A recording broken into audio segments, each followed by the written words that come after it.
Nawa na itabo sa mga doon sa basura, guys. Duha kabuk na missing. Isa ka critical. Nagtinabangay ang mga residente sa paghawa sa biktima nga natabunan sa midahili nga mga basura sa sanitary landfill sa barangay New Carmen, Tugbok District sa Davao City pasado alauna Miyerkules sa hapon.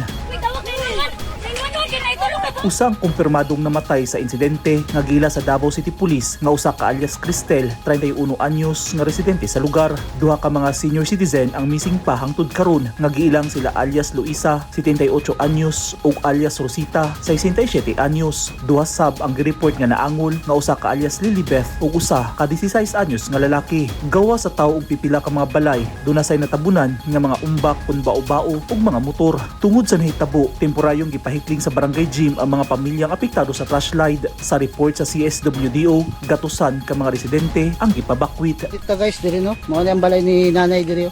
Diri dapita. So, pwede yun nilang iguan.